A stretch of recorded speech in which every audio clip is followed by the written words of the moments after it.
बिस्मिल्लाहिर्रहमानिर्रहीम। अस्सलाम वालेकुम नाज़रीन, आप देख रहे हैं प्रोग्राम पब्लिक ओपिनियन और मैं हूं आपके साथ ज़रियाब इरफान।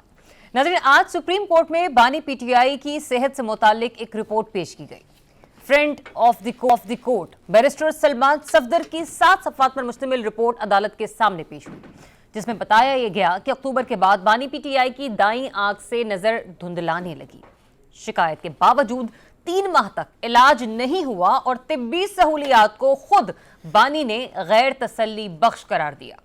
चीफ जस्टिस ने मामले को संजीदा करार देते हुए फौरी मुदाखलत की जरूरत पर जोर दिया है और आंखों के माहिर डॉक्टर्स तक रसाई और बेटों कासिम और सुलेमान से टेलीफोनिक राबते की इजाजत भी दे दी है। अदालत ने वाज़ेह किया है कि इलाज की सहूलत देना रियासत की जिम्मेदारी है।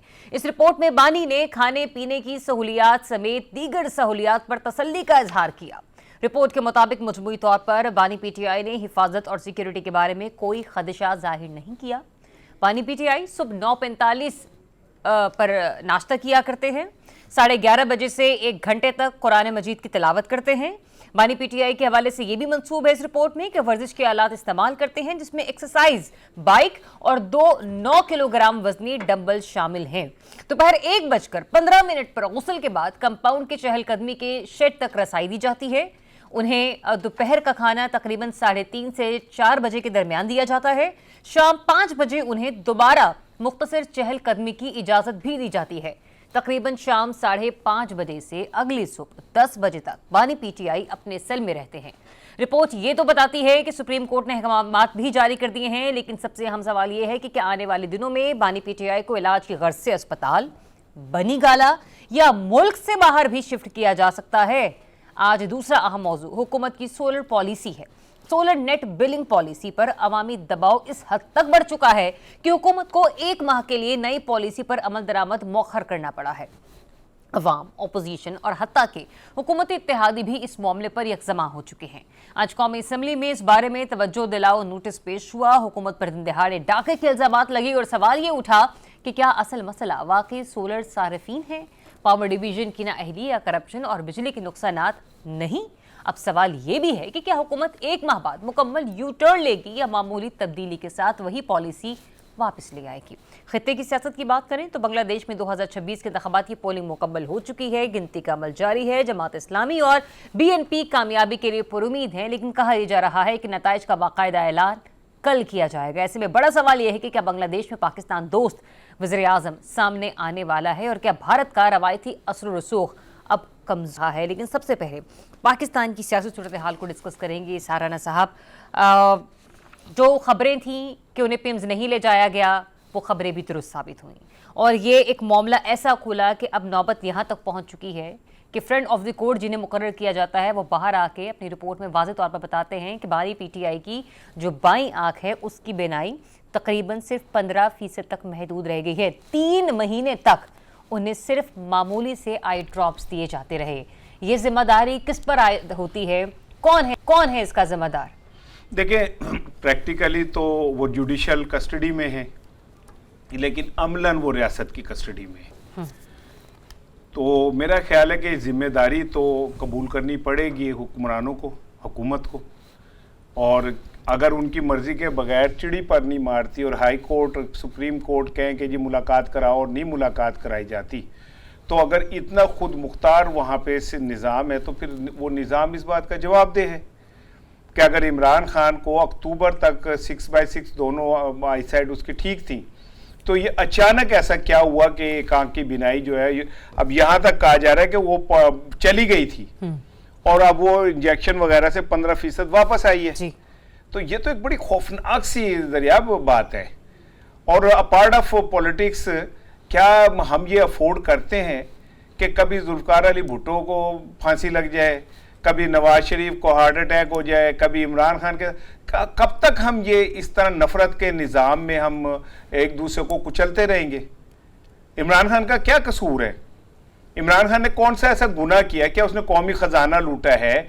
बाहर उसने अपनी जायदादें बना ली हैं, बाहर उसने अपनी मिलें बना ली है, क्या किया उसने? उसका तो कुल असासा शौकत खानम के नाम उसने अपने मरने के बाद भी किया हुआ है। तो एक ऐसे शख्स के साथ हम इतना बड़ा जो कुछ कर रहे हैं, इसका मकसद क्या है? क्या पाकिस्तान में कोई इस क्या कहते हैं जो एक गठजोड़ है उसके खिलाफ आवाज नहीं उठा सकता? लेकिन राणा साहब, जहां पर आप इस तमाम तर मामले की मजम्मत भी कर रहे हैं कि जो सलूक उनके साथ किया जा रहा है वैसे नहीं किया जाना चाहिए था, वहीं पर कुछ लोग और बिल्कुल हुकूमती शख्सियात के हवाले से अगर बात की जाए तो वहां पर भी कुछ अफराद ये तासुर रखते हैं कि ये एक बहाना भी हो सकता है, क्योंकि कोशिश ये की जा रही है कि उन्हें बैरून मुल्क मुंतकिल कर दिया जाए।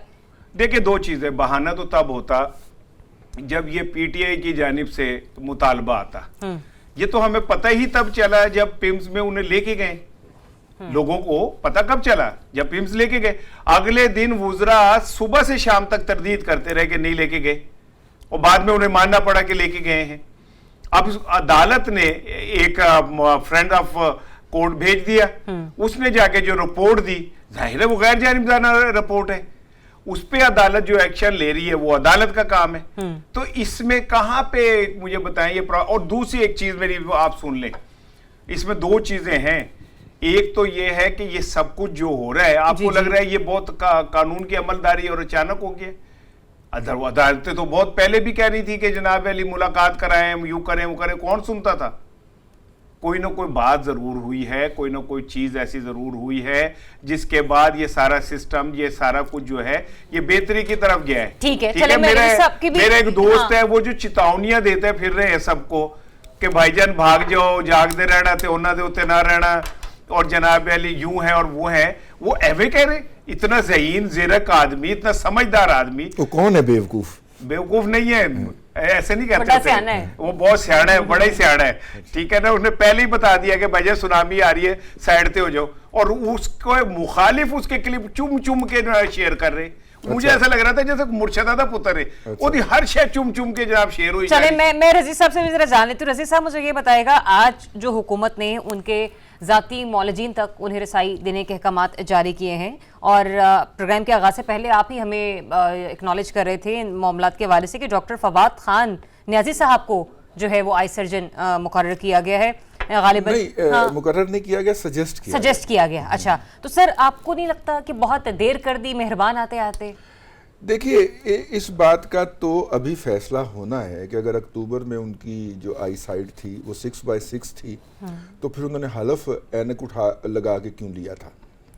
जो उनका हलफ उठाने एज ए प्राइम मिनिस्टर हलफ जो उठाया है, उसमें देखिए उन्होंने ऐनक लगाई हुई है, और ऐनक को बाकायदा वो जेब में थी, और जेब से निकालने के लिए काफ़ी तगोदो करना पड़ी थी उनको, अगर आपको उनकी हलफ बर्दारी की वो वाली तकरीब याद हो तो वो 6/6 वाली बात तो गलत है।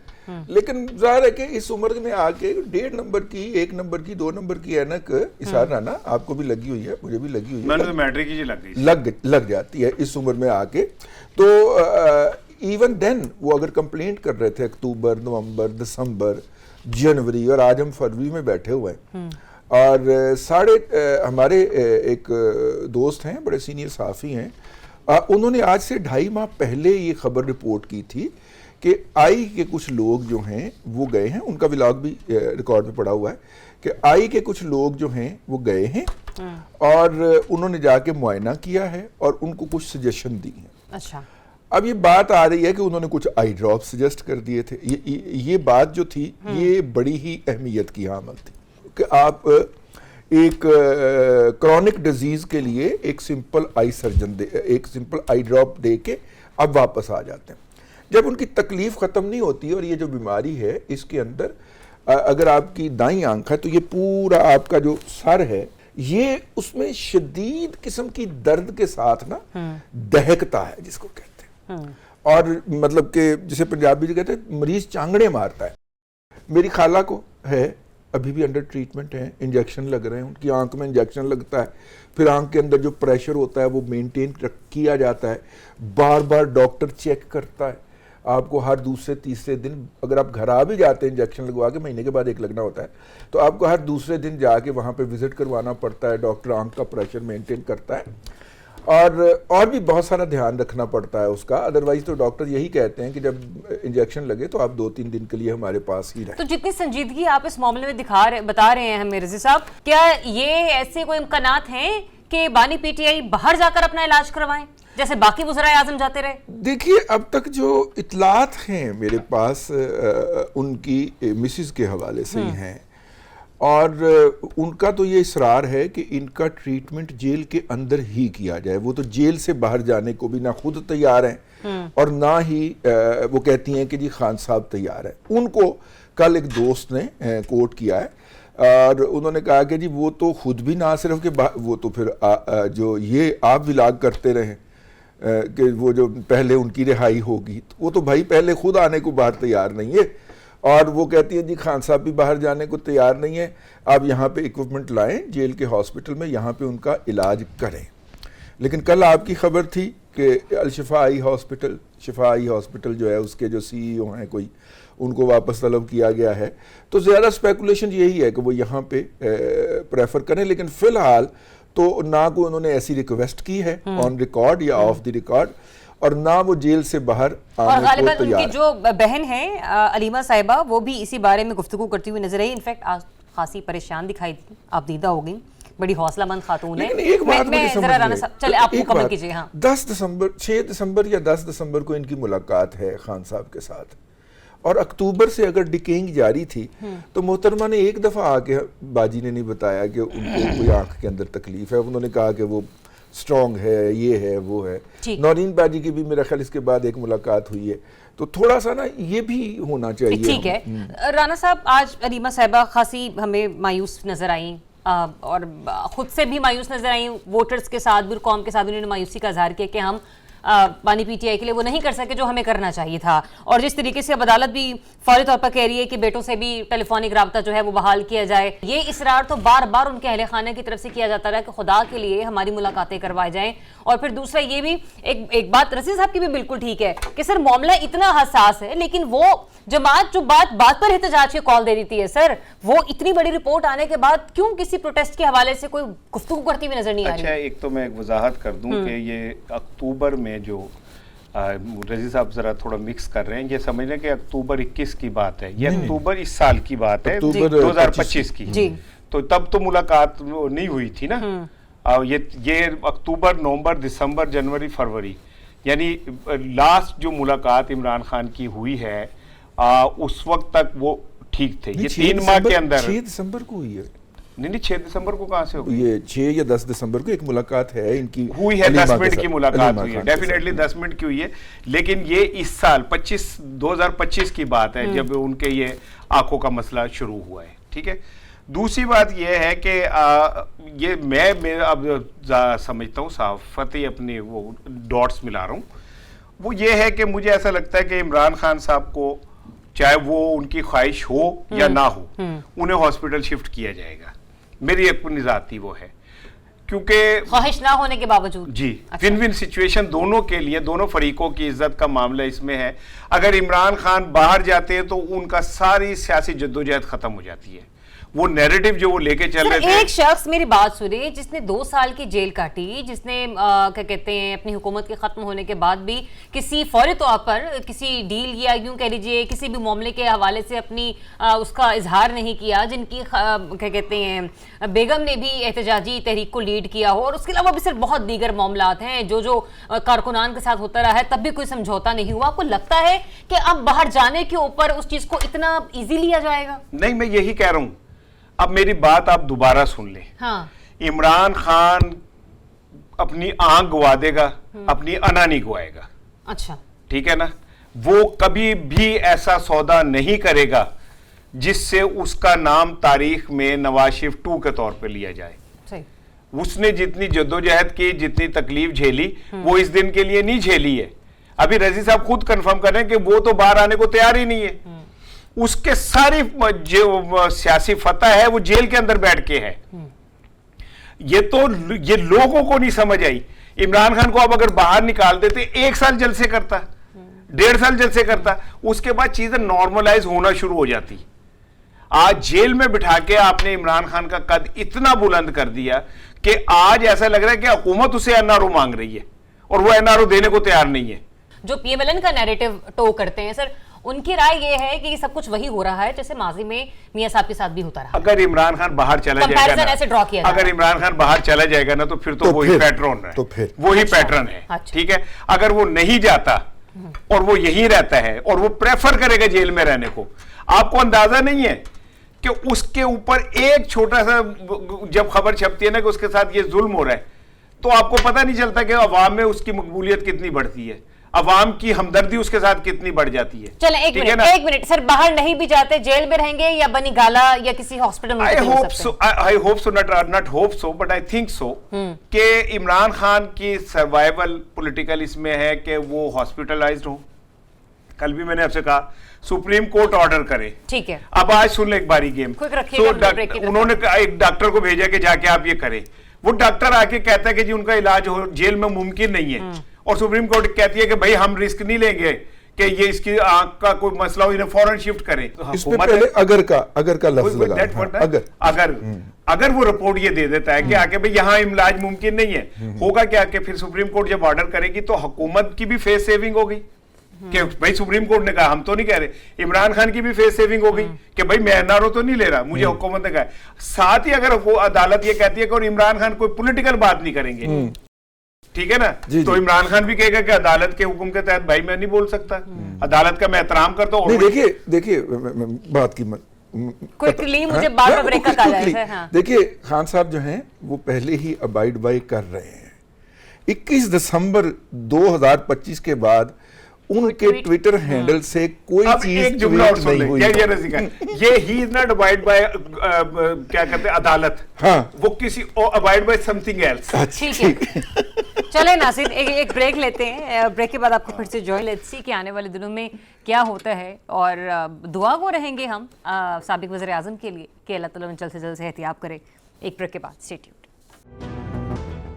Welcome back once again. नाज़रीन, सोलर नेट बिलिंग पॉलिसी पर अवामी एहतजाज रंग ले आए। यूँ कह लें कि अवामी एहतजाज नहीं, इस एहतजाज में अवाम समेत हुकूमती इत्तेहादी और अपोजिशन रहनुमा जो थे वो भी शामिल हो गए, जिसके बाद फैसला ये हुआ कि 1 माह तक नेट मीटरिंग पॉलिसी पर अमल दरामद मौखर कर दिया गया है। बहरहाल सोलर से मुतालिक सिर्फ अवामी एहतजाज या सोशल मीडिया पर एहतजाज नहीं हुआ, टॉक शोज में बात नहीं हुई, बल्कि इससे मुतालिक हुकूमती फैसले पर पाकिस्तान पीपल्स पार्टी ने भी तवज्जो दिलाओ नोटिस कौमी असम्बली में पेश किया है ये, और कहा शर्मिला फारूकी साहबा ने कि ये हुकूमत का दिन दिहाड़े डाका है। रजी साहब, सियासी मामलात पर तो मैं बाद में आऊंगी कि क्या एक सियासी स्टेटमेंट आई, लेकिन मुझे ये बता दीजिएगा कि 1 माह के लिए मौखर किए जाने वाला ये नेट मीटरिंग पॉलिसी का मामला, आपको लगता है 1 महीने बाद दोबारा से इसका इसी तरीके से आगाज हो जाएगा या फिर इसमें कुछ अमेंडमेंट करके मामले को आगे लेकर आया जाएगा? देखिए, अगर आपको माजी की मिसाल को देखें, आपको याद हो तो पहले भी ये ड्राफ्ट आया था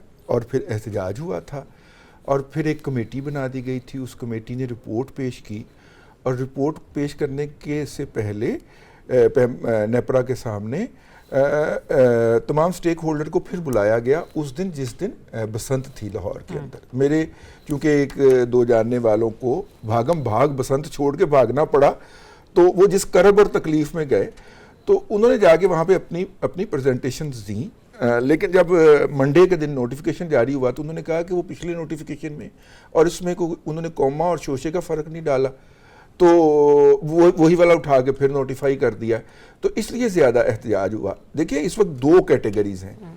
एक तो ये है कि किसी गरीब आदमी को किसी ने गिफ्ट के अंदर, जैसे कि आपने कल मिसाल दी थी, कहीं से सोलर मिल गया तो उसने घर पे लगा लिया, बल्कि 3 कैटेगरीज कर लीजिए। दूसरा जो है इसार राना जैसे अमीर आदमी जो हैं, इन्होंने सोचा कि यार ये जो हम लाख रुपया बिल देते हैं हर महीने, तो 1 साल का बिल इकट्ठा करके तो घर पे सोलर लगवा लेते हैं। और तीसरा एक और भी करैक्टर आ गया जो कि सरमायादार है, जिसके पास जायज़ नाजायज़ पैसे हैं, उसने अपने घर की छत, अपने डेरे की छत, अपनी दुकानों की छत, सब के ऊपर ना सोलर कर दी। तो इन तीनों के लिए अलग अलग आपको चीज़ रखनी पड़ेगी। वो जो 1 या 2 प्लेटों वाला है उस गरीब को तो लाइफलाइन कस्टमर समझ के वैसे ही माफ़ी दे दीजिए। ये दूसरा है जिसने अपनी ज़रूरत के लिए लगाया और वो सरकार को कुछ नहीं भेजता, जो भेजता है वो रात को कंज्यूम करके सोचा है, उसके लिए एक अलग कैटेगरी होगी। और वो जिन्होंने कमर्शियली इसको एज ए बिजनेस के तौर पे लिया है उनके लिए अलग कैटेगरी होनी चाहिए। तो ये सबको एक ही छड़ी से हाँकना मुनासिब नहीं होगा। मेरी ये गुजारिश। चले राणा साहब, चले एक लम्हे के लिए मान भी लिया जाए कि सबको एक छड़ी से हाँकना जो है वो मुनासिब नहीं होगा, लेकिन चाहे अमीर हो, मैं गरीब को तो छोड़ भी देती हूँ ना सर, अमीर भी है तो सर उसने भी तो अपने लिए कोई अपनी ही इन्वेस्टमेंट से प्लानिंग कर रखी है ना। इस मुल्क में गरीब होना तो जुर्म था ही, मुझे लगता है अमीर होना उससे भी बड़ा जुर्म होता चला जा रहा है, क्योंकि मिडिल क्लास फैमिली है, एक अपर मिडिल क्लास फैमिली है, ये जिंदगी में आगे बढ़ने का ही सोच रहे हैं, ठीक है ना। और इस वक्त मिडिल क्लास और अपर मिडिल क्लास जो है वो सबसे ज्यादा पिछड़ी, फिर हुकूमत का ये कह देना कि सोलर सार्फिन जो है वो बाकी अवाम पर बोझ डाल रहे हैं, कि इस मौक़िफ़ में कितना वजन है? बाकी सार्फिन पे बोझ नहीं डाल रहे, एक्चुअली वो ये कह रहे हैं कि जो हमारे लाडले IPPs है ना, उनकी रोजी रोटी खतरे में पड़ रही है, क्योंकि जब असल बोझ तो उन पे डल रहा है उन पे सोलर डल रहा लगने है, से। ठीक है ना। अच्छा, उन पे क्या बोझ डल रहा है? उन पे ये बोझ नहीं डल रहा कि कोई उनके पैसे रुक गए हैं, उन पे बोझ ये डल रहा है कि सवाल पैदा हो रहे हैं कि जब कौम अपनी बिजली खुद पैदा कर रही है, तो ये जो IPPs हमने सफेद हाथी पाले हुए हैं, इनको क्यों पैसे दे रहे हैं हम, जब उनकी बिजली ही नहीं इस्तेमाल हो रही। बिल्कुल। अच्छा, दूसरा सवाल ये है कि अगर मैं ये बात मान लूं कि जनाब अली इसके पैदा होने से जो वो बिजली पैदा कर रहे हैं वो इस्तेमाल नहीं हो रही, तो पिछले कुछ दिन पहले लोड शेडिंग क्यों शुरू हो गई थी? अगर वो बिजली प्रोड्यूस कर रहे थे तो उन्होंने हाथे हाथ रख ले, उन्होंने कहा पैन ये बना रहे, बस है बना रहे ने, थोड़ा काम चल रहा है, सानू पैसे दे ही जाना, ठीक है। वो तो अचानक कोई शॉर्टफॉल आया तो लोड शेडिंग हुई तो पता चला है बना ही नहीं रहे भाई ये अगर ये बना रहे होते तो कभी भी ऐसा शॉर्टफॉल ना आता, नंबर 1। नंबर 2 ये है कि यार ये कैसी रियासत है जिस रियासत में अगर कोई आम आदमी अपने तौर पे फर्ज करे कि रजी की बात में मान लूं, अल्लाह इनकी जबान मुबारक करे कि मैं एक अमीर आदमी हूं, फर्ज करे अल्लाह ताला इनकी जबान मुबारक करे, दिल के अमीर आदमी, ठीक है ना, अल्हम्दुलिल्लाह। क्योंकि हजरत अली शेर खुदा ने फरमाया था कि वो अमीर वो है जिसके दोस्त हैं, मेरे पास आप जैसे दोस्त हैं तो मैं तो अमीर आदमी हूं, ठीक है ना। तो बात यह है कि अगर मैं फर्ज करे कमेटियां डाल के और कोई लोनिंग लेके कोई रजी से पैसे पकड़ के 7-8 प्लेटें लगवा लेता हूं और तो मीटर के वो 7 क्या में लगवा लेता हूं, तो मेरा कसूर क्या है? और लोन भी हालांकि आपने चुकाना है, मैंने ही चुकाना है, तो मेरा इसमें कसूर क्या है भाई? मुझे ये बताओ कि मेरा कसूर क्या है? मुझे किस बात की सजा दे रहे हो आप? इस बात की ये बिल्कुल ऐसे ही है कि रंजीत सिंह के पास ना एक बंदे को लाए, तो रंजीत सिंह ने कहा कि जी इसको ना आप 2 लाख रुपए जुर्माना कर दो। उन्होंने कहा सरकार वो मैं हजूरे वाला ना कोई जुर्म कीता, टैक्स भी दे रहे हैं, कानून की पासदारी भी कर रहा हूं, तो मेरा जुर्म क्या? तो रंजीत सिंह ने हंस के कहा तेरा मतलब तू कोई जुर्म नहीं करेगा तो हम तुझे सजा भी नहीं दे सकते, सजा भी नहीं देंगे। तो भाई अगर रंजीत सिंह ने यही फैसला करने कि जनाब तुम्हारा कोई जुर्म हो ना हो हमने सजा देनी है, तो तुम्हारी मर्जी है, लेकिन ये गले पड़ गया इनके। लेकिन कल मेरी एक बड़े सीनियर किसी अपने लीगी दोस्त से बात हो रही थी, मेरे मुस्लिम लीग में बहुत अच्छे ताल्लुकात हैं, रजी मेरे भाई हैं, मतलब मैं मुझे कहने में बहुत अच्छे लोगों से मेरे वैसे यार ये मुस्लिम लीग वाले ने भी दस ओ मैंने अपना नहीं समझ ठीक है। वैसे आपस में कहते आपने मिसगाइडेड मिसाइल हो, कभी इधर चल जाते हो कभी उधर चल जाते हो, वो किसी एक पैसे से रहो ना। मैं अपनी मर्जी का आदमी, जो मुझे अच्छा लगेगा वो मैं करूंगा। यही मैं कहलवाना चाह रहा था आपसे कि आप अपनी मर्जी के आदमी है, आप किसी के पाबंद गुलाम नहीं है, आप तो गुलाम है तो कोई आपको कुछ कहे तो आप मान लेंगे। मैं इस तरह से नहीं कर रहा, इस तरह से नहीं कहता, लेकिन मेरी जो राय है मैं उसकी। अच्छा, वो मुझे उसने पता है क्या कहा? मैंने कहा यार ये आप क्या कर रहे हैं, आप क्या नाम है यार अवाम के साथ ये क्या कर रहे हैं? तो उसने कहा राणा साहब हमारा माइंडसेट ये बन गया कि वोट से हम कामयाब नहीं हो सकते, हम जब भी आएंगे फ्लूक लगेगा, जब भी आएंगे खां स्लिप होगा केले दे छिलके हो ते अस्सी बह जाएंगे, हम अवाम के पास वोट लेने जाएंगे तो हमें एक वोट नहीं मिलना। शहबाज शरीफ साहब को नहीं नजर आ रहा कि इस गैर अवामी फैसलों से उनकी पॉपुलैरिटी जीरो हो रही है? क्या वो आंखें बंद करके सो रहे? उन्हें भी पता है, लेकिन वो मजबूर है एक निजाम के सिस्टम के अंदर ना, जो उनके इर्द गिर्द लोग हैं, मुशीर हैं, प्रेशर्स हैं, उसके तहत वो भी मजबूर है तो वो सियासी आदमी ना, उन्हें भी पता है कि मैंने कल नहीं परसों आज जाना अवाम के पास ही है, और मैं गुड्डी डोर लेके नहीं जाऊंगा कि देखे मैं कैसी पतंगा उड़वाई है सन। लोगों ने पतंगों को नहीं देखना, लोगों ने बिजली के बिल को देखना है, वो बिल को जिसका आपने वादा किया था कि आप सो के उठेंगे तो आपको पता चलेगा आपके बिल को और आपके पास ही आ रही हो साहब। अच्छा, दूसरा मामला ये भी है कि जो हम लोग बात कर रहे थे ना पावर डिवीजन की भी, डिस्कोस की भी, IPPs की भी, सर ये तो शरीके जुर्म है ही। मीनवाइल ये कि हम तो ग्रीन एनर्जी को प्रमोट कर रहे थे ना, हमने तो कई लोगों ने तो कोशिश भी की कईयों ने पहले ले ली, कुछ इस साल कोशिश कर रहे हैं कि चलें हम इलेक्ट्रिक गाड़ियों की तरफ शिफ्ट हो जाएं। जिन्होंने चले सोलर्स लगा लिए, उनकी ये कोशिश है उस गाड़ी को लेने की कि मैं अपने घर से ही चार्ज करके जाऊं। ठीक है, तो सर फिर हम किस तरीके से एक डेवलप्ड कंट्री की तरफ बढ़ेंगे? जब भी डेवलपमेंट की बात करते हैं इंडिविजुअली सतह पर, एक आम शहरी की सोच के एतबार से, सर हुकूमत हमारी टांग खींचने लग जाती है। बिल्कुल सही बात है, और हुकूमत को ऐसा बिल्कुल भी नहीं करना चाहिए। देखिए ना, उन्होंने और कुछ नहीं बन पड़ा, तो वो है ना शेर, और कुछ ना बन पड़ा तो डुबो देंगे कश्ती को हम, तूफान की कसम साहिल की कसम मिन्नतें तूफान नहीं करेंगे। तो ये बड़ा हाल है। देखिए एक बात जो है ना, वो जो कहते हैं ना कि जो साढ़े रहना तो जागते रहना, तो अवाम को भी थोड़ा सा जागना पड़ेगा। अच्छा। 95-96 के अंदर जो थे वो IPPs के सिग्नेचर हुए, 15-15 साल के बायबैक एग्रीमेंट हुए। वो 15 साल मुकम्मल हुए 2010-11 में आके, फिर पीपल्स पार्टी की हुकूमत थी, 15-15 साल के लिए वो फिर रिन्यू कर गई उनके बायबैक कॉन्ट्रैक्ट। अब वो एक्सपायर हो रहे हैं 26 और 27 के अंदर। अगर तो आप इस मुल्क के अंदर सस्ती बिजली चाहते हैं तो जाके हुकूमत के पांव पड़ जाइए कि भाईजान अब इनके रिन्यू ना कीजिए पावर परचेज एग्रीमेंट। ठीक है, हाँ। ये आवाम को, आपको, मुझे पहरा देना पड़ेगा मीडिया को कि ये फिर कहीं कोई ना हो जाए। वारदात क्या डालते हैं जी, वो हमें समेटते हुए ना कुछ दिन लग जाएंगे, तो आप 2 साल के लिए एक्सटेंशन कर दीजिए, और फिर 2 साल की एक्सटेंशन का मतलब जो होता है वो फुल टर्म की एक्सटेंशन हो जाती है। ये बड़ी बड़ी वारदातें डली हैं पावर परचेज एग्रीमेंट्स के अंदर। तो इसलिए ये जो कैपेसिटी चार्जेस जब मिलना कम होंगे ना, तो सरकार के पास भी बर्डन कम होगा पावर सेक्टर का, और फिर वो ऐसी हरकतों से बाज आएगी। अदरवाइज तो उसके पास और कोई रास्ता ही नहीं है।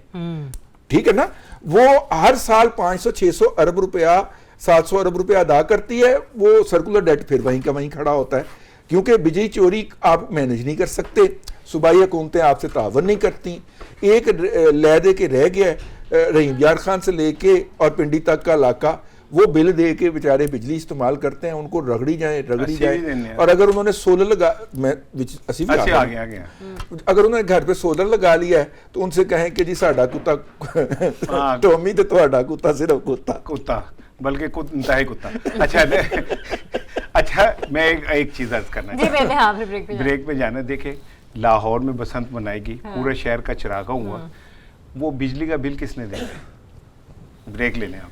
उसके लिए बहुत बड़ी रकम जारी हुई है, आपको पता नहीं है। जनरेटर कहां से हुई है? जनरेटर तक के लिए, जनरेटर के डीजल तक के लिए रकम जारी हुई है। कहां से हुई है? कौमी खजाने से। तो कौमी खजाना किसका है, किसके टैक्स से है? हमारे टैक्स से। ब्रेक ले लें। चले नाज़रीन, वाकई ब्रेक का वक्त हुआ जाता है, आपको ब्रेक करते हैं। Stay tuned.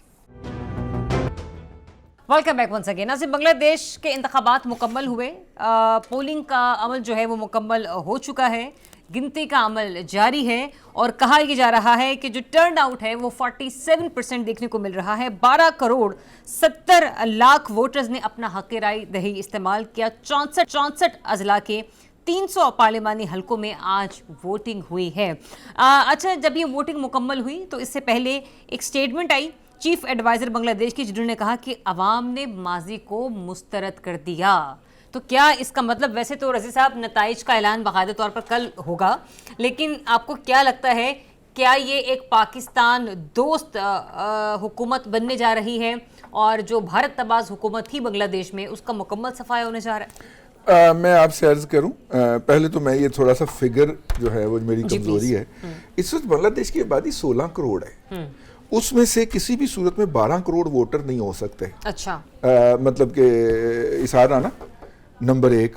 और अगर 12 करोड़ वोटर हों भी तो कास्ट नहीं हो सकते। हो सकता है कि 12 करोड़ वोटर कुल हों, इनका 47% कास्ट हुआ हो।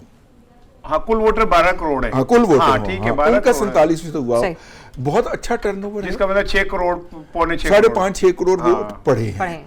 अच्छा, बहुत अच्छा टर्नओवर है। इसमें जो सबसे ज्यादा अहम बात है वो ये है कि जनरेशन जी जो है वहाँ के इलेक्शन के अंदर एक अलग से अलायंस बनाकर, ठीक है, और जिसके अंदर जमात इस्लामी की तुलबा तंजीम के लोग भी शामिल हैं, लेकिन वो जमात इस्लामी के प्लेटफॉर्म से इलेक्शन नहीं लड़ रहे, वो अपना एक अलग अलायंस बनाकर इलेक्शन लड़ रहे हैं।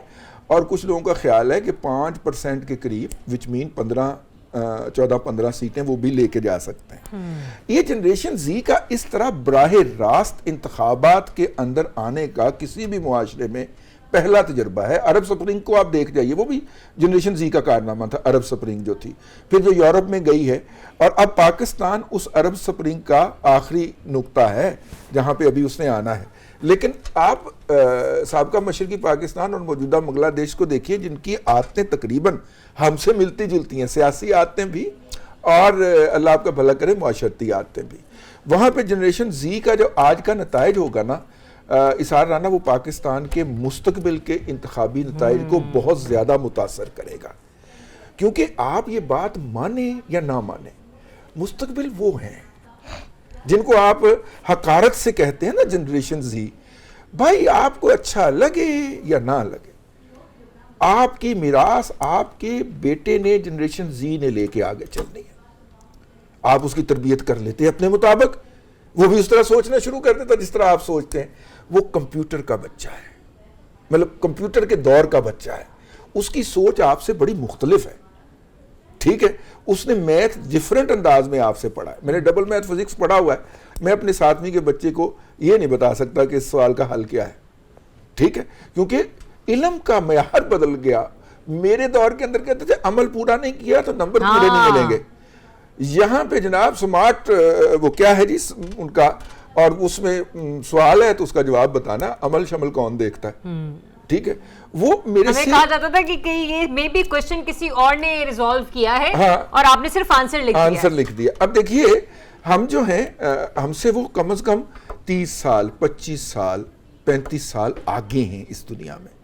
तो हमें ये हकीकत तस्लीम करनी चाहिए कि हम रह गए, हमारा जमाना गुजर गया, ठीक है ना। अब उन्हें देना चाहिए, और उनके लिए चैलेंजेस क्या हैं कि आर्टिफिशियल इंटेलिजेंस के नतीजे में आपके बहुत सारे शोबे खत्म होने जा रहे हैं। उन्होंने सर्वाइव करना इस चैलेंजिंग एटमॉस्फेयर के अंदर, और उसको कतअन ह्यूमिलिएट ना कीजिए, उसकी बात सुनिए, और अगर वो कोई बात आपने जो बात की ना उसे कतन ह्यूमिलेट ना कीजिए। लेकिन राना साहब जैसे एक रवायती तरीक़ेकार अब जाहिर कर रहे थे ना अपनी गुफ्तगू से रिसाब के, एक इसी तरीके का अमल होता है, बांग्लादेश हो या कोई एशिया का दूसरा मुल्क हो। सर क्या वहाँ पर भी रातों रात इंतखाबात के नताइज तब्दील हो सकते हैं? अच्छा, मैं रज़ीना ने मुझे जो अभी बातें की है ना, उसे मैं चाह रहा हूँ कि मैं पहले ज़रा उस पर बात करूँ, जनरेशन जी पे। हम इतनी बदकिस्मत कौम है कि हम अपनी जनरेशन जी को अपने साथ मिलाने के बजाय हम उससे नफरत कर रहे हैं। हम कहते हैं जी वोटर की उम्र जो है ना 30 साल कर देते हैं, ठीक है, ताकि जनरेशन जी बीच में से माइनस हो जाए फिलहाल, ठीक है। हालांकि उसने 30 साल का भी होना है, लेकिन हम उसमें क्या नफरत कन्वर्ट कर रहे हैं कि ये सिस्टम तुम्हें इज्जत देने पे तैयार नहीं है, ये सिस्टम तुम्हें तस्लीम करने पे तैयार नहीं है। हम उस जनरेशन जी को मैसेज क्या दे रहे हैं? व्हाट इज जनरेशन जी? जो अपकमिंग पौध है जिसने इस मुल्क को संभालना है, इट इज कॉल्ड जनरेशन जी। पौने 2.5 करोड़ बच्चे तो स्कूल से बाहर हैं आपके जनरेशन जी के। आप जाहिलों की, आप एक जहनी मरीजों की, आप दौलत शाह के चूहों की एक फौज तैयार कर रहे हैं। इस जनरेशन जी को आप दौलत शाह की चूहे बनाने के ऊपर तुले हुए। आप उन्हें तालीम नहीं देना चाहते, आप उनको कोई फ्यूचर नहीं देना चाहते, आप उनको उनका इज्जत नहीं देना चाहते, आप उनको उनका हक नहीं देना चाहते। किस्मत से जिन्होंने तालीम हासिल कर ली है, आप उनके लिए भी ये कह रहे हैं कि 18 साल उम्र मुनासिब नहीं है, 22 साल हो जाएंगे। अब सुन लेना कि आप कर क्या रहे हैं इस मुल्क के साथ, इस मुल्क का बेड़ा गर्क कैसे कर रहे हैं आप। हमने इस मुल्क को कर्जों की दलदल में दबा दिया, हमने इस मुल्क को असबियत के नाम कर दिया, हमने इस मुल्क को लिसानियत के नाम कर दिया। हमने तो इस मुल्क का बेड़ा गर्क किया। जो नस्ल इस मुल्क को संभाल सकती है उसको आप जाहिल बना रहे, उसको स्कूल से बाहर रख रहे, उसको इज्जत नहीं दे रहे, और फिर कहते हो पाकिस्तान जड़े गए वो बहुत तरक्की याफ्ता होगा, 2030 में हम उसका हिस्सा होंगे। केड़ी ये नेशन जो उसका हम उसका हिस्सा खाक बनोगे आप। और भैया आपने जो कहा है ना इलेक्शन की, वो बड़े बदकिस्मत है बंगाली, ना उनके पास काजी फायज ईसा, ना उनके पास राजा सिकंदर खैर इलेक्शन लड़ने उन्होंने, ना उनके पास सुप्रीम कोर्ट, ना उनके पास राजा सिकंदर जैसा अजीम आदमी जो इलेक्शन में दूध का दूध पानी का पानी कर दे और पता ही ना चले दूध वाले भी तो पानी वाले भी, ठीक है ना। भाई हम कोई ताश खेलता है ना, पत्ते ऐसे फेंट रहे होते हैं, तो कहीं ना कहीं पता होता है बादशाह कितने गोला चले कितने। से मेरे पास ये 5 ऐसे मिनट- फॉर्म 45 मिनट रह 47 गए। करते करते हमेशा 47 कल फॉर्म ऊपर किसकी आएगा। हुकूमत बनने जा रही है, किस सियासी जमात की? आप मेरा दिए- ख्याल है कि पाकिस्तान से मोहब्बत करने वालों की हुकूमत बनेगी। अच्छा। पाकिस्तान की फतह होगी, ये मैं आपको पहले बता रहा हूँ। ठीक। इंशाल्लाह पाकिस्तान की फतह होगी।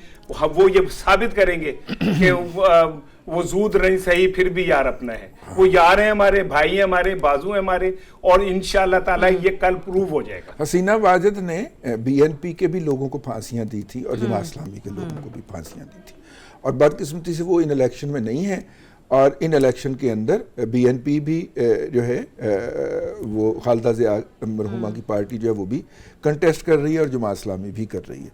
तो जो भी आएगा पाकिस्तान का दोस्त ही प्रो आएगा। पाकिस्तान होगा इंशाल्लाह ताला। चले नाज़रीन, हम दुआ गो हैं, चाहे वो प्रो पाकिस्तानी हो या ना हो, लेकिन है वो बांग्लादेश से और वहाँ की यूथ से, वहाँ की जनरेशन से मोहब्बत करने वाले ज़रूर हों।